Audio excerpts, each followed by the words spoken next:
मुद्दा बहुत गंभीर है। स्वाभाविक रूप से पार्लियामेंट छोड़ करके अगर सांसद आज पार्टी ऑफिस में बैठे हैं और इस विषय को आपके सामने रख रहे हैं तो इसकी गंभीरता को आप समझ सकते हैं। यह मुद्दा किसी पार्टी का नहीं है, यह मुद्दा भारतीय जनता पार्टी का या किसी पॉलिटिकल दल का नहीं है। यह मुद्दा देश के संप्रभुता का है, देश की एकता का है। और अभी कुछ दिनों पहले जो खुलासा हुआ है कि ऐसी कुछ ताकतें हैं जो भारतवर्ष को तोड़ना चाहती है। कहीं ना कहीं भारतवर्ष के एकता और संप्रभुता के साथ खिलवाड़ करना चाहती है। भारत आगे बढ़े, भारत का विश्व में नाम हो, ऐसा नहीं होने देना चाहती है, उसका एक खुलासा हुआ है। आप सबको पता है कि दिसंबर 2 तारीख को एक फ्रेंच न्यूज़पेपर है जिसका नाम है मीडिया पार्ट। मीडिया पार्ट ने कुछ खुलासा किया है और ये जो खुलासे मीडिया पार्ट द्वारा किया गया है यह बहुत ही गंभीर है। The allegations which have been brought forth by the media part, which is a French newspaper, a well-known French newspaper, often referred to by you all as well, these are of extreme grave nature. और आज के इस press conference में एक त्रिकोण बनता है। We are going to talk about this dangerous triangle which is trying to destabilize India. और ये जो त्रिकोण है इसमें एक तरफ अमेरिका में बैठे जॉर्ज सोरोस, उनकी फाउंडेशन है, कुछ अमेरिका की एजेंसीज भी हैं।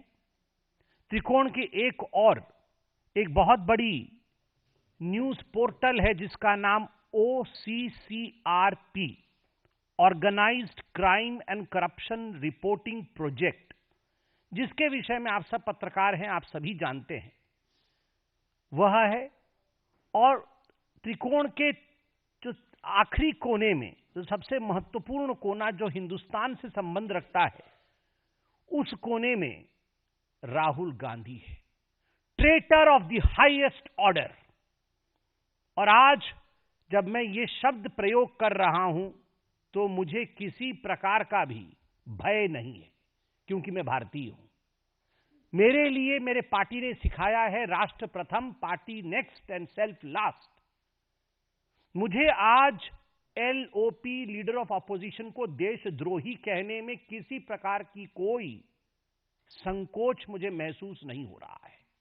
और अभी मैं पूरा ताना बाना आपके सामने बड़े ही सिंपल शब्दों में रखूंगा ताकि देशवासी इसे समझ सके। अब ये OCCRP क्या है? Organised crime corruption reporting project. यह एक विश्व की संस्थान है जो 2007 में शुरू की गई और आज लगभग 50 बड़ी बड़ी मीडिया पार्टनर्स हैं इनकी 6 कॉन्टिनेंट्स में। अगर मैं कहता हूं कि ये एक ग्लोबल मीडिया एजेंसी है तो ये अतिशयोक्ति नहीं होगी। मतलब अगर ये कुछ छापते हैं तो करोड़ों लोग इसे पढ़ते हैं, कई देशों में हलचल मच जाता है, भूकंप आ जाती है और अफरा तफरी का माहौल रहता है। इतनी बड़ी एजेंसी जब काम करती है तो उसके लिए बहुत सारे पैसों की आवश्यकता होती है, वरना इतने लोग एम्प्लॉइज हैं, इतना इन्वेस्टिगेटिव जर्नलिज्म ये किया जाएगा तो स्वाभाविक है इसके लिए बहुत सारा रिसोर्सेज की आवश्यकता है, धन की आवश्यकता है। तो एक आयाम जो मीडिया पार्ट ने खुलासा किया है वो आयाम है कि OCCRP जो फंडिंग है उसका फंडिंग का एक बड़ा हिस्सा आप देख सकते हैं, ये सब उनको फंड करने वाले लोग हैं। उसका एक बड़ा हिस्सा आप देख सकते हैं ओपन सोसाइटी फाउंडेशन, यहां पर लिखा हुआ है ओपन सोसाइटी फाउंडेशन, यह एक बड़ा हिस्सा है। बाकी यूएस की बहुत सारी ऐसी संस्थाएं हैं, कुछ गवर्नमेंट एजेंसीज भी हैं जो OCCRP को फंडिंग करती है। अब ये जो ओपन सोसाइटी फाउंडेशन है ये किसका है? आपने कई बार इसका नाम सुना है, जॉर्ज सोरोस। ये जॉर्ज सोरोस का है, अर्थात जॉर्ज सोरोस OCCRP का एक बहुत बड़ा फंडर है, उसको बहुत पैसा देता है। और मीडिया पार्ट जो फ्रांस का न्यूज़पेपर है वो कहती है कि हम तो सोचते थे कि ओसीसीआरपी एक इंडिपेंडेंट एजेंसी है, जैसे कि मीडिया एजेंसी को होना चाहिए, मगर अगर 70% पैसा उसका किसी एक सोर्स से आता है तो स्वाभाविक है वो तटस्थ नहीं रह सकता है। वो तटस्थ नहीं रह सकता है, न्यूट्रल नहीं रह सकता है। जो पैसा देता है उसके इंटरेस्ट में, उसके हक में वो बात करेगा। तो ओसीसीआरपी किसके हक में बात करता है? जॉर्ज सोरोस और डीप स्टेट। अमेरिका में जो डीप स्टेट है, जो कुछ ऐसी एजेंसीज अमेरिका के अंदर छुपी हुई हैं जो कहीं ना कहीं अन्य राज्यों में, अन्य जगहों पे इंस्टेबिलिटी चाहती हैं, उनके द्वारा फंड लेने के कारण उनके इंटरेस्ट के लिए काम करती है ये ओसीसीआरपी। अब हम आते हैं इसके सबसे महत्वपूर्ण कोण की तरफ, राहुल गांधी। आज मैं राहुल गांधी का कोई मजाक नहीं बनाऊंगा, क्योंकि यह मजाक का विषय नहीं है। This is serious business. A member of parliament of India, the leader of opposition of India, when he tries to betray his own motherland, जब भारत का लीडर ऑफ ऑपोजिशन खुद अपने देश के साथ द्रोह कर रहा हो, तो स्वाभाविक रूप से यह एक बहुत सीरियस विषय है। कैसे द्रोह कर रहा है? क्या मैं हवा में बात कर रहा हूं? नहीं। एक एक करके मैं आपके पास कुछ केसेस रखूंगा जिससे स्पष्टता आएगी। आप याद करिए, जुलाई 1 2021, ये जुलाई 1 2021 का समय बड़ा खराब समय था। पूरे विश्व में कोविड की महामारी चल रही थी और उस समय थैंक्स टू प्रधानमंत्री नरेंद्र मोदी, भारत ने अपना 2 वैक्सीन भी डेवलप किया था। वैक्सीन मैत्री चल रही थी, उनमें से एक वैक्सीन कोवैक्सीन था। कई कंट्रीज ने ऑर्डर प्लेस किए थे कि हमें कोवैक्सीन का स्टॉक चाहिए। और ठीक उसी समय जुलाई 1 2021 में ये ओसीसीआरपी, इस मीडिया हाउस ने एक आर्टिकल पब्लिश किया कि ब्राजील ने $324 मिलियन वर्थ कोवैक्सीन जो उन्होंने ऑर्डर किया था कैंसिल कर दिया। इससे भारत के छवि को धूमिल करने की कोशिश की गई, क्योंकि आप जानते हैं वैक्सीन का मार्केट एक बहुत बड़ा प्रॉफिटेबल मार्केट, कई लोग, विश्व में कई लोग बनाते हैं। भारत अकेली ऐसी देश थी जो वैक्सीन मैत्री कर रही थी, जो वैक्सीन बिना पैसे के भी दे रही थी, और पूरे विश्व में भारत ने एक स्थान बना लिया था। आज भी वो स्थान बरकरार है। हमारे वैक्सीन के ऊपर आघात करने के लिए एक आर्टिकल लिखा गया कोवैक्सीन और ब्राजील को लेकर कि ब्राजील ने विड्रॉ किया है ये ऑर्डर, और तुरंत 1 जुलाई 2021 को ये आर्टिकल छपा ओसीसीआरपी को, और 2 जुलाई 2021 को कांग्रेस पार्टी ने प्रेस कॉन्फ्रेंस करके बकायदा भारत की सरकार और कोवैक्सीन को घेरे में ले लिया तुरंत। और इसमें पते की बात यह है कि यह विषय कोई नया नहीं था कि ओसीसीआरपी ने पहली बार 1 जुलाई को छाप दिया। ये जून में भी पता चल चुका था कि ब्राजील कोवैक्सीन नहीं ले रहा है, मगर जब ओसीसीआरपी ने छापा तब जाके राहुल गांधी ने इस पे प्रेस कॉन्फ्रेंस किया। अर्थात OCCRP dictates and Rahul Gandhi follows. Dictation उनका है, राहुल गांधी उसको फॉलो करते हैं। दूसरी बात, आप याद करिए, ये ओसीसीआरपी ने लगातार भारत के जो टॉप इंडस्ट्रियलिस्ट हाउस हैं, उद्योगपति, जो बड़े उद्योगपति हैं, उनके ऊपर, जिसको अंग्रेजी में कहा जाता है हिट जॉब, बार बार उनके ऊपर आघात करना, कुछ ऐसे रिपोर्ट प्रस्तुत करना मानो ये बहुत फर्जीवाड़ा चल रहा है। भारत के उद्योगपति, भारत के इंडस्ट्रियलिस्ट, इनमें बिल्कुल भी सच्चाई नहीं है। और इसके पीछे का मकसद रहा कि भारत के अर्थव्यवस्था को किस प्रकार से डगमगा देना है, to bring an earthquake in the markets of India, to tank the markets of India, shares of India, Indian market. Bharat के मार्केट में शेयर्स की वैल्यू कैसे गिर जाए, आम हिंदुस्तान का व्यक्ति जिन्होंने इन शेयर्स में पैसे लगाए थे वो कमजोर पड़ जाए, सरकार के विरोध वो आवाज उठाए और रेजीम चेंज हो जाए, इस मकसद से हमारे उद्योगपतियों पर ओसीसीआरपी ने अटैक किया। और आप क्रोनोलॉजी देखिए, जब जब ऐसी ऐसी रिपोर्ट आई, तब तब राहुल गांधी ने प्रेस कॉन्फ्रेंस करके देश के अंदर एक, हम तो पहले इंडस्ट्रियल रिवॉल्यूशन की बात करते थे, यहां पर डी इंडस्ट्रियलाइजेशन की बात होने लगी कि भारत का कोई भी इंडस्ट्रियलिस्ट ठीक नहीं है, इनको हटाना चाहिए। 18 जुलाई 2021 ओसीसीआरपी ने, आपको याद दिला दूं, आप सबकी मेमोरी तो बहुत शार्प है, हमसे भी शार्प है, because you all report and we follow you, you the fourth pillar of democracy. 18 जुलाई 2021 को पेगासस रिपोर्ट आया, ओसीसीआरपी ने इसे पहले उजागर किया, और 19 जुलाई 2021 को राहुल गांधी इसी रिपोर्ट के आधार पर पेगासस को लेकर प्रेस कॉन्फ्रेंस करते।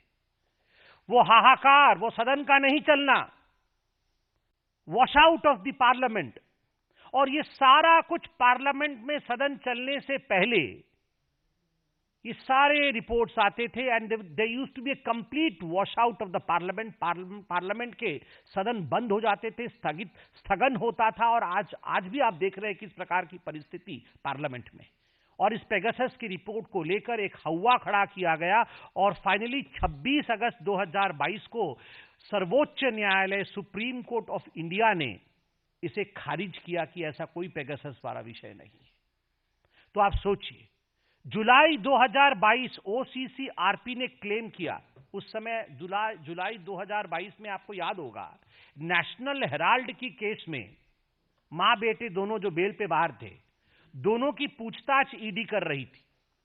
कुछ घंटों के लिए उनको बुलाया गया था, ईडी की पूछताछ की गई थी, वो सब आर्टिकल भी मैं लेके आया हूं। तो उस समय, जिस समय ये पूछताछ चल रही थी, तो ओसीसीआरपी ने यह आर्टिकल छापा, और आर्टिकल में लिखा कि ये राहुल गांधी जी के खिलाफ जो नेशनल हेराल्ड केस में प्रोसीडिंग्स, लीगल प्रोसीडिंग्स चल रही हैं, ये सब पॉलिटिकली मोटिवेटेड है, इनके पीछे कोई सच्चाई नहीं। तुम सुप्रीम कोर्ट हो? Are you the supreme court of India? आप क्या जानते हैं नेशनल हेराल्ड केस के बारे में? मां बेटे ने 5,000 करोड़ रुपए कैसे गबन किया, इन्होंने इन्वेस्टिगेटिव जर्नलिज्म कर लिया अमेरिका में बैठे बैठे, और कह दिया कि ये लीगल प्रोसीडिंग जो है ये बिल्कुल पॉलिटिकली मोटिवेटेड है, और इससे पूरे देश में, भारतवर्ष में अफरा तफरी का माहौल है। लोग सड़क पर उतर गए हैं गांधी परिवार के पक्ष में, कोई सड़क पर नहीं उतरा था, कोई सड़क पर नहीं उतरा था, और बोल रहे थे देश में अफरा तफरी का माहौल है। झूठा रिपोर्ट ये आपके सामने, और इसके आधार पर कांग्रेस आगे बढ़ रही थी। मैं पूछना चाहता हूं कि ये ओसीसीआरपी राहुल गांधी के बचाव में आर्टिकल क्यों छाप रही थी? क्योंकि अगर ओसीसीआरपी को हानि होती है तो राहुल क्राइज, अगर राहुल रोते हैं तो ओसीसीआरपी को दर्द होता है। ये दो बदन हैं, आत्मा एक है। ये ओसीसीआरपी और राहुल गांधी दो बदन हैं, आत्मा एक है। वैसे तो बदन दो और एक वाला विषय तो जॉर्ज सोरोस के साथ है, ऑर्गेनाइजेशन आत्मा है। जॉर्ज सोरोस और राहुल गांधी ये एक ही हैं। राहुल ही जॉर्ज है, राहुल ही जॉर्ज है, और जॉर्ज का एजेंडा ही राहुल का एजेंडा है। जो सोरोस चाहता है वही राहुल चाहते हैं। सोरोस भारत का अमंगल चाहता है, अहित चाहता है। राहुल गांधी भी भारतवर्ष का अमंगल और अहित चाहते हैं। ये जुलाई 2022 का। अब आते हैं सबसे महत्वपूर्ण विषय, वो विषय है कि आखिरकार हमने ये क्यों कहा कि जो आखिरी कोण है राहुल गांधी और ये जॉर्ज सोरोस एक है। कैसे प्रूव होता है? केवल कहने से तो नहीं होगा। तो हम आज साइंटिफिक एविडेंसेस लेके आए हैं। I have come with evidences. पहला एविडेंस याद है ना, वो राहुल गांधी जिस सोच रहे थे कि वो क्या, भारत तोड़ो यात्रा, हाँ जोड़ो, अच्छा ठीक है, वो जो भारत तोड़ो यात्रा उन्होंने किया था, जोड़ो यात्रा, वो सोच रहे थे वो यात्रा करने से वो पूरा सब जीत जाएंगे, लोकसभा जीत जाएंगे, हरियाणा जीत जाएंगे, महाराष्ट्र जीत जाएंगे, सब कुछ जीत जाएंगे। अब लोग भी जानते हैं कि ये तोड़ने के लिए निकले थे, तभी इनका ये हर्ष हुआ है। तो ये जो भारत जोड़ो यात्रा इन्होंने निकाली थी, उसमें सलील शेट्टी एक दिन आए थे इनके साथ घूमने के लिए। सलील शेट्टी। सलील शेट्टी कौन है? ये वाइस प्रेसिडेंट है, सोरोस के फाउंडेशन का वाइस प्रेसिडेंट है। अब मैं आपको जो तस्वीर दिखा रहा हूं सलील शेट्टी का, ये आप सलील शेट्टी देख सकते हैं, ये राहुल गांधी देख सकते हैं, और ये इनका भारत तोड़ो यात्रा चल रहा है, उसमें वो आए हुए हैं, सलील शेट्टी। और सलील शेट्टी वाइस प्रेसिडेंट है अपने ऑर्गेनाइजेशन, उसका ऑर्गेनाइजेशन जो open society foundation George Soros का है। मैं उनके वेबसाइट से भी निकाल के लाया हूं, आप देख सकते हैं। ये है सलील शेट्टी, जो राहुल गांधी के साथ सलील शेट्टी चल रहे थे, वो राहुल गांधी और सलील शेट्टी, और जॉर्ज सोरोस के फाउंडेशन के वाइस प्रेसिडेंट। तो इस प्रकार से ये दो बदन एक आत्मा है। उसके बाद आप याद करिए, राहुल गांधी विदेश जाते हैं तो पता नहीं कब चले जाते हैं, हम लोग को बाद में मालूम पड़ता है, और जाते हैं तो ऐसे ही नहीं आते हैं, कुछ कुछ लोगों से मिलते हैं, बाद में फोटोएं निकलती है। पहले डिनाई, याद है वो रात को चाइना वालों से मिल रहे थे, तो हमने कहा चाइना वालों से मिल रहे टेंट के नीचे डोकलाम में, तो फिर वो नहीं बिल्कुल नहीं मिला, तो फिर संजय जी फोटो लेके आ गए, तो बोले हाँ मिला था। तो इसी प्रकार से हम भी फोटो रखते हैं सब चीज की। राहुल गए थे बाहर, तो उन्होंने किससे मुलाकात की थी? उन्होंने मुलाकात की थी OCCRP के एक जर्नलिस्ट, क्योंकि ये एक जर्नलिस्टिक बॉडी है, तो उनके जर्नलिस्ट हर देश में है। तो अमेरिका में एक जर्नलिस्ट है, बांग्लादेशी जर्नलिस्ट, जिसका नाम है मुशफिकुल फजल अंसारे। मुशफिकुल फजल अंसारे, जो कि भारतवर्ष का घोर विरोधी है और दशकों से भारत के विरोध में आर्टिकल छापता है। राहुल गांधी और उनकी नजदीकियां देखिए जरा, ये सेल्फी देखिए जरा, ये सेल्फी खुद बयान करता है कैसे चिपके हुए हैं। जहां देश का अहित, वहीं राहुल चिपक जाते हैं। ये जो अंसारी है, ये बांग्लादेश का रिपोर्टर है, आप देख सकते हैं कैसे गौर से वो राहुल जी की बातों को सुन रहा है। कुछ देश के खिलाफ ही राहुल जी बोल रहे होंगे, तभी जाकर ये इतने गौर से सुन रहा है। और उसके बाद सेल्फी देखिए, all the anti Indians, all those who hate India love Rahul. क्यों? जो भारतवर्ष से करे नफरत, वो करे राहुल से प्यार। ऐसा क्यों है? ऐसा क्यों है भैया? थर्ड केस है आनंद मगनाले का। आपको याद होगा दिल्ली में एक राइट्स हुआ था। तो ये आनंद मगनाले कांग्रेस का एक व्यक्ति है, जो कांग्रेस के लिए भी उसने फंड रेजिंग की थी, अपनी एनजीओ भी चलाता है। तो इस आनंद मगनाले ने चीन से पैसे लाकर, चाइनीज मनी, इसने दिल्ली राइट केस के लिए हैंडओवर किया था। किसको? शरजील इमाम को। द इनफेमस शरजील इमाम को इस आनंद मंगले ने पैसा दिया था। और इस आनंद मंगले का क्या कनेक्शन है राहुल गांधी से? कांग्रेस ही है, और यह भी OCCRP का जर्नलिस्ट है। यह भी OCCRP का जर्नलिस्ट है। चाइनीज पैसा लाकर यहां राइट करवा रहा है, राहुल गांधी का खास आदमी है। तो all this is not just मियर coincidence. और ये तो फेमस फोटो है इल्हान उमर के साथ, मैं तो बहुत बार बोल चुका हूं, इसलिए दोबारा और बोलने की आवश्यकता नहीं है। अब तो अमेरिका भी इनके ऊपर अटैक कर रही है, इल्हान उमर के ऊपर।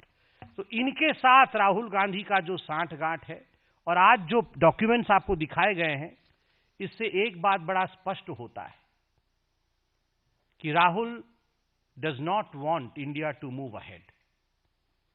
भारतवर्ष आगे बढ़े, ये राहुल गांधी नहीं चाहते। भारत का संसद चले, ये राहुल नहीं चाहते। संसद से पहले कोई ना कोई अंतर्राष्ट्रीय पटल पर फर्जी तरीके से कुछ ऐसे विषय लाना जिनको लेकर भारत के सदन चल न सके, हानि हो हिंदुस्तान का, यह प्रयास करना। भारत में उद्योगपति न पनपे, ये राहुल का प्रयास है। भारत में जो शेयर्स, छोटे छोटे शेयर में निवेश करते हैं मार्केट में, वो हिंदुस्तानी पीछे रहें, यह राहुल का प्रयास है। और अंत में इतना ही कहना चाहूंगा, शायद आपको अजीब लगेगा मगर मैं सच कह रहा हूं, ये गांधी परिवार एक ऐसी परिवार है जो अगर अपने कुर्सी के लिए देश को भी बेचना पड़े और देश का भी बलिदान देना पड़े तो इससे वे गुरेज नहीं करेगी, देश को भी बेच सकती है। राहुल अपने फायदे के लिए मां भारती जैसे विराट अस्तित्व रखने वाले देश को भी बेच सकते हैं। धिक्कार है ऐसे राहुल गांधी पर।